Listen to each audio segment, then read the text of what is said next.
Hi everyone, this is part 2 of the Visual Sensory System series.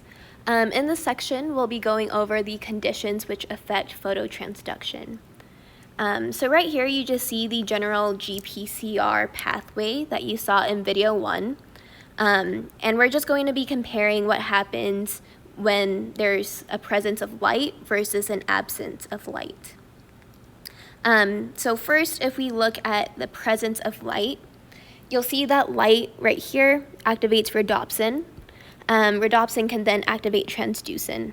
So in the presence of light, transducin is going to be active.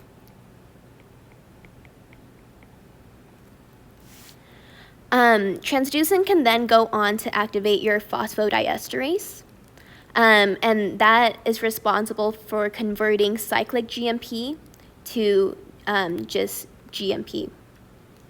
So your levels of cyclic GMP are going to decrease when light is present.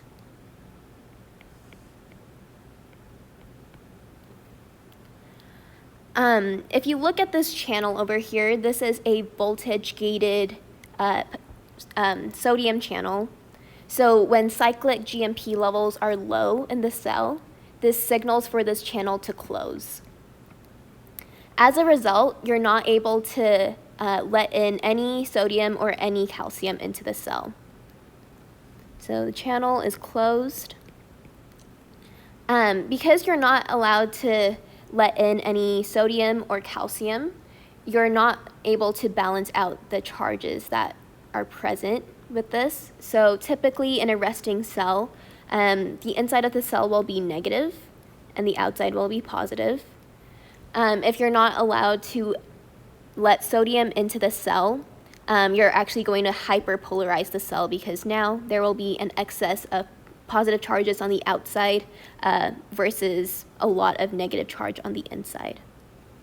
So in the presence of light, it's going to be hyperpolarized.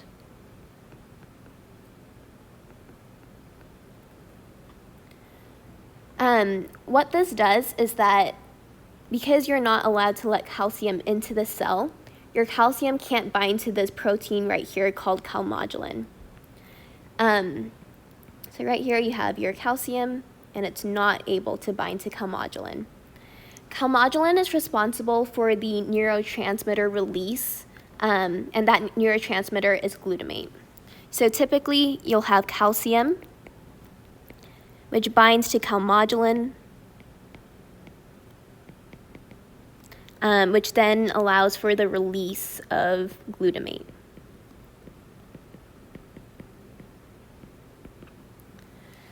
But again, because you don't have calcium in the cell, your calmodulin isn't activated, and therefore your glutamate levels are going to be low.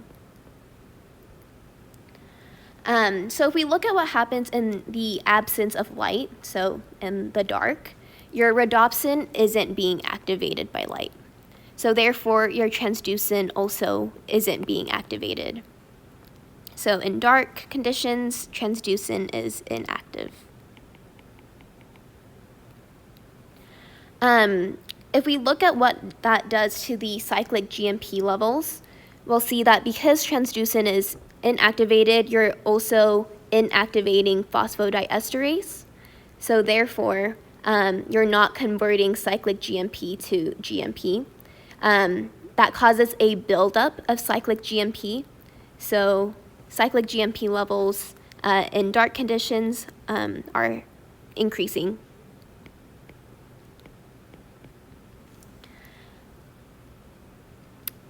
Because cyclic GMP levels are high, you therefore can keep this channel open. So it's not signaling for it to close, it's signaling for it to remain open.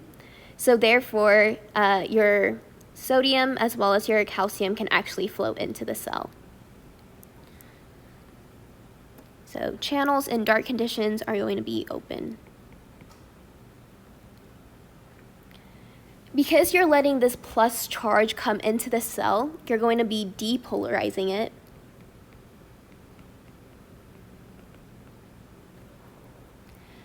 And then if we go back to the calmodulin pathway,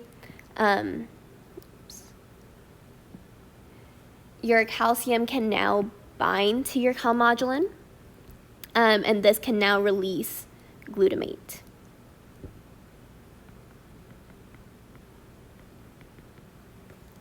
So therefore, glutamate in the dark condition is going to be high. So just as a basic synopsis of what we just covered, during activation, your cyclic GMP levels are going to be low. This causes your ion channels to close. That does not allow calcium to pass through the membrane, so therefore your calcium levels are going to be low as well. Your guanylate cyclase, this is what is responsible for making cyclic GMP. This activity is actually increased, so therefore you can now increase your production of cyclic GMP. So this is just the general basis of phototransduction. Look to part 3 of this series, in which we'll be doing some practice problems.